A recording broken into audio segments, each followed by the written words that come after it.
Okay, so we are starting on page 7, the Golden Age of Microbiology. So you'll notice that we did skip over classification for now, and we will come back to that in a later time. So the Golden Age of Biology, we're going to start talking about, does microbial life truly spontaneously generate? Now, Aristotle gave us the idea of spontaneous generation. Antoine von Leeuwenhoek started studying animalcules and his microorganisms that he called animalcules, I should say. And he was really before his time. He questioned Aristotle. However, all he did was observe, so he had no verification or anything to disprove the vitalists in their belief in a vital force that spontaneous generation could occur. So while he did dispute the belief, he never really came out and did any sort of scientific processing. At this point in time is where we start believing that,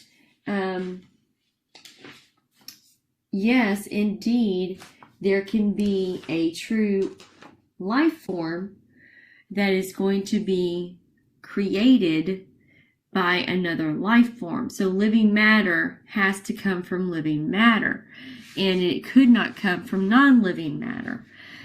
So there is a number of people that started this belief, a new wave of understanding. First person to come up with this is a man by the name of Francesco Redi, and I'm hoping I get that name spelled correctly.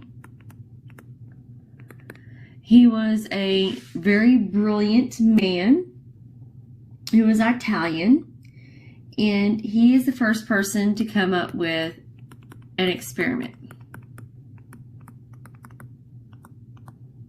So he's the first person to come up with a true experiment. I'm going to toggle over here, make sure you can see the picture. This is Redi's experiment. He had 3 separate containers, one of which was, he put meat in each of the 3 containers. The first one is completely open, unsealed, so the environment can interact completely with the meat.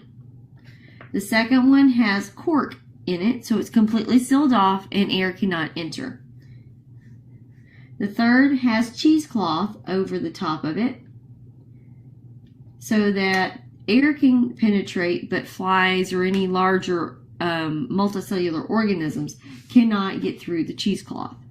So his argument here is he believes that living matter cannot arise from non-living matter because they believe that maggots came from meat. And we all know now that they come from flies and not meat. So once he did this process, yes, the cheesecloth would probably smell. We're right. It would smell like bacteria growth because it can pass through the cheesecloth. The second one was not rotten. It did not stink, nor did it have any maggots growing in it. Cheesecloth did not have any maggots growing in it. However, the one that was completely unopened, it smelled, it was rotten, and it also had maggots growing in it. The vitalists saw this and said, well, I can agree with the idea that multicellular organisms do not come from non-living matter. So maybe you're right. Meat does not cause maggots. However, unicellular organisms can still arise from non-living matter. That was their belief. They did not understand truly what a unicellular organism was at that point.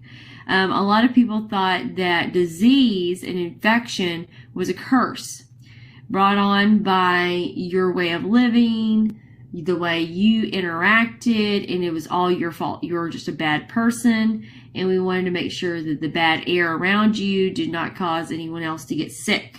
So they at least would typically quarantine someone, or they would shun them, things of that nature, because they thought they were a bad person, which that's kind of a sad thing to look at. It's just the way things happen, they got infected. But that was their belief. So this is Redi's experiment that disproves that multicellular organisms can be created by non-living matter. However, They still believed unicellular organisms were part of the vital force, and they still believed that things of that nature, such as if you were sick, you were just a bad person. So these are things that people believed in, especially vitalists. So he was able to disprove it using this experimentation that he used here. It was our first true experiment. Of course, they argued that the one with the cork, the vital force could not get in, and that's why there was no smell and no rotting meat. So the unicellular organisms couldn't get in. We know now. However, they said it was the vital force. So we were very happy to know he came about and disproved that. However, we still have spontaneous generation as a belief going on. It did not stop. So our next person is John Needham. He believed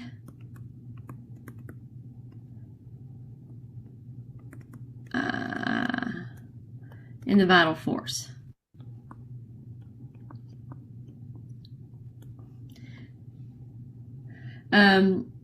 He believed in the vital force for microbes, and if you look at his experimentation right here, it talks about it. He basically took broth, boiled it, sealed it up, and it still became cloudy, so it still had bacteria in it. We argue a number of things about how he did that. It says boiled beef gravy and infusions. Well, that's just broth. Let's just make it simple. And plant matter, broth.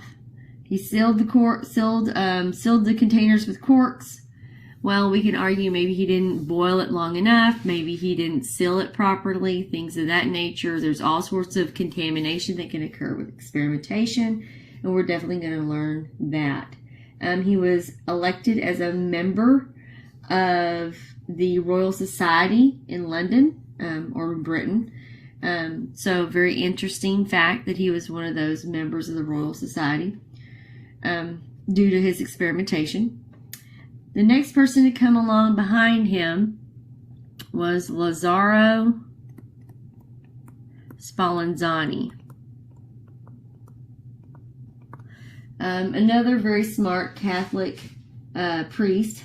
You'll notice that there's a lot of priests and things of that nature that come along and do study and experimentation before we start branching out of our philosophy umbrella, because we had a lot of biblical sciences that spread over into science. So Spallanzani didn't believe Needham. He specifically contradicted Needham.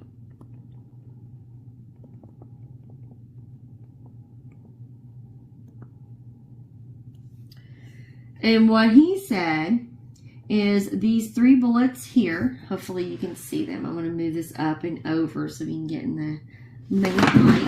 And I got my book. Sorry, guys.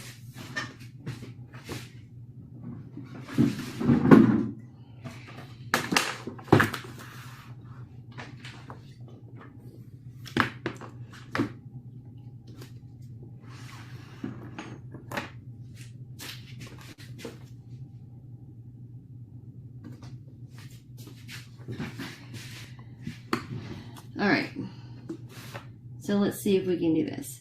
So there's 3 points here. Hoping you can see it. Let me toggle over. Yes.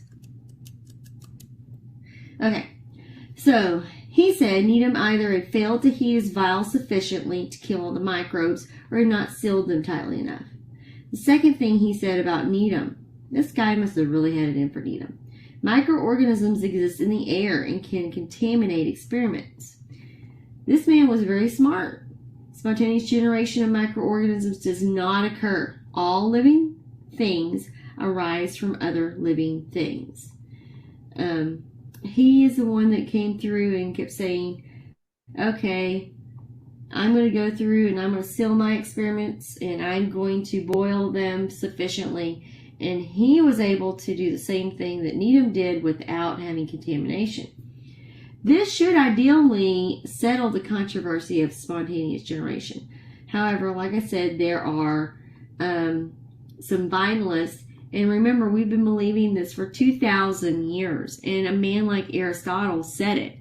And Aristotle was the type of person that if he said it, we believed it. So someone else is going to be very subjected to debate and have a lot of difficulty in getting rid of that idea.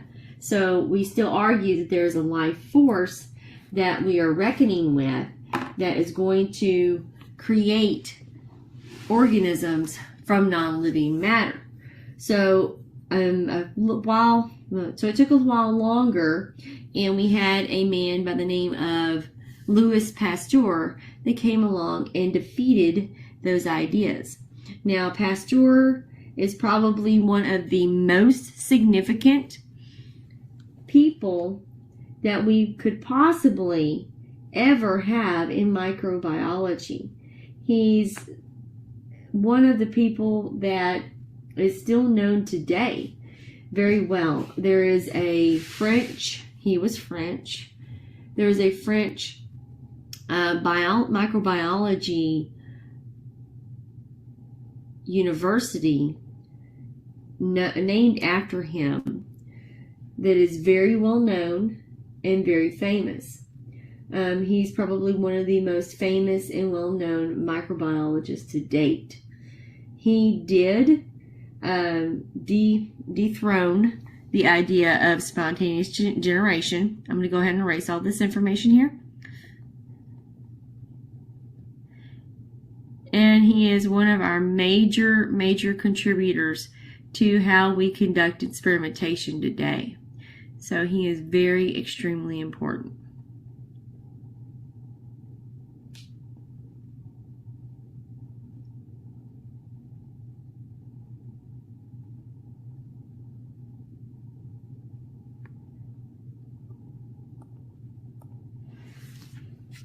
So we're going to start talking about Pasteur. And the interesting thing is we come along, and the very first thing he did was he was hired by a number of wine growers, or I should say grape growers, to study the problem they were having with their wine. Their wine was becoming cloudy and tainted, and they called it wine disease. So he was hired to study wine disease. That's where we started off with. And he looked at it and debated it and said a couple of things. He learned a lot about what we call fermentation. And he said, well, in order to create wine from grape juice, it goes through a process that I noticed microbes are required to be able to do this. So it's a very delicate process. He also saw that he was going to need to kill the organisms that were causing the disease and still allow the organisms for fermentation to live. So what he came up with was what we call pasteurization, named after him. And basically, we'll go through pasteurization details later, but basically pasteurization, you go through a set low temperature for a set period of time, and this will kill and reduce the number of microbes that cause disease without harming the flavor or the texture of the product. So we use pasteurization a lot in our juices, our milk, and things of that nature. So that is what they used to get rid of their wine disease, and it worked. Brilliant man of that point in time. Now he's studying fermentation, and I'm going to go ahead and very briefly bounce over to this guy by the name of Edward Buchner. He is our father of biochemistry.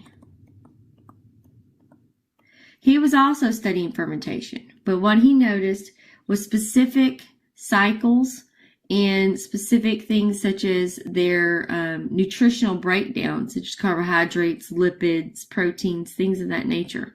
So we have him to thank for the creation of biochemistry, because he was studying fermentation at the same time Pasteur was, and he just went into a different realm. So I'm going to go ahead and erase him, Mr. Buckner. He was very important in that aspect. And we're still on Mr. Pasteur.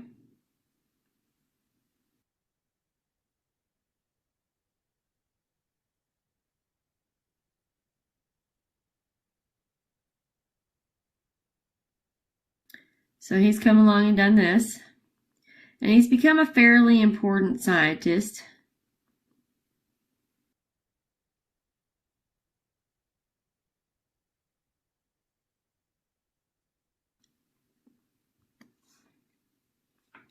Of his time.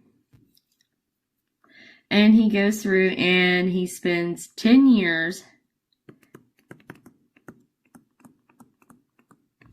disproving spontaneous generation. Let me just put SG, right? So he disproves spontaneous generation. It takes him 10 years. And when he does this, he comes up with the scientific method. So he discovers and creates the scientific method. And essentially, scientific method, we looked at it. You observe something, you make a hypothesis. You've studied that throughout your years of education. So he learned and basically went through and created scientific method. So we'll basically look at 4 steps. And I'm going to put them right here. There we go. I can't stand this stupid thing. Okay, there's your 4 steps. A group of observations lead a scientist to ask a question about some phenomenon. See if you can see that.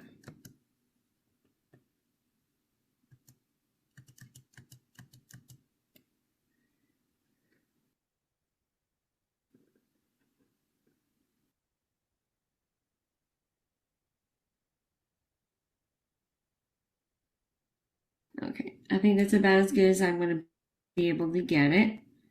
I'm sorry, guys. But a group of observations leads a scientist to ask a question about some phenomenon. Number 2, the scientist generates a hypothesis, a potential answer to the question. Number 3, scientist designs and conducts an experiment to test the hypothesis. Based on the observed results of the experiment, the scientist either can accept, reject, or modify the hypothesis. The other thing we have to remember is that it should be able to be replicated by anyone over and over and over with the same result. Once it can do that, it becomes what we call a theory instead of just a hypothesis. And eventually that can become a law. All right, so we're still on the golden age, which we will be for a while. This is our main segment.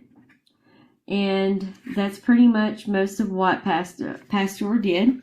He was constantly going back and forth. He also created what we call the germ theory of disease.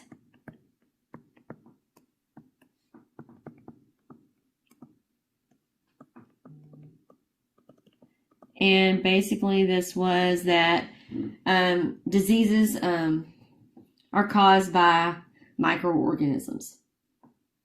Now, he couldn't say that one disease-causing agent caused one specific disease because he couldn't prove it. But he basically said that microorganisms caused this infection, and he proved it. And he also was able to state that he coined the term germ. And germ just basically means anything that can cause disease. So that was pretty simple.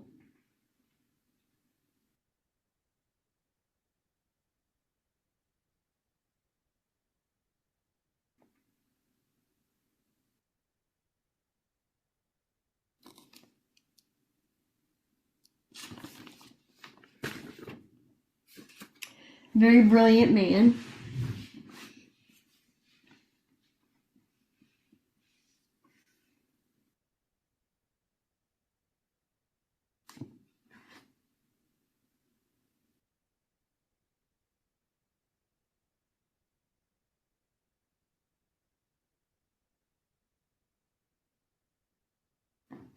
Let's take a look at how he disproves spontaneous generation, because I don't remember having any questions about that on there. But his experiments are here with the swan neck flask.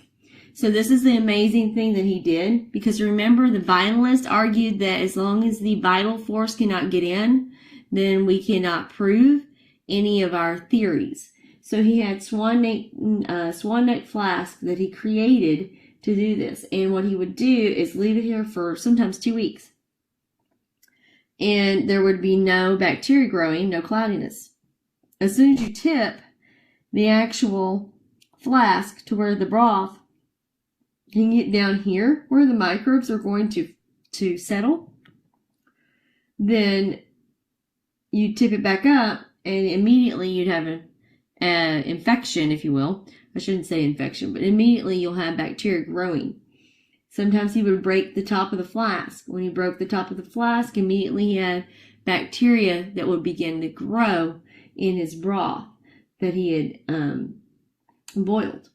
Now, this is how he disproved it in this method.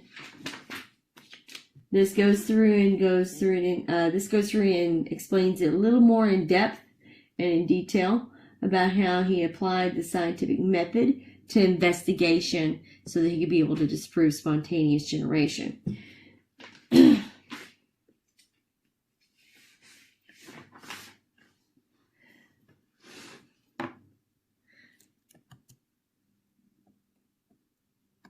I'm going to go ahead and stop. We've got about 21 minutes into this session, and we'll start up with the next major contributor, which would be Robert Koch.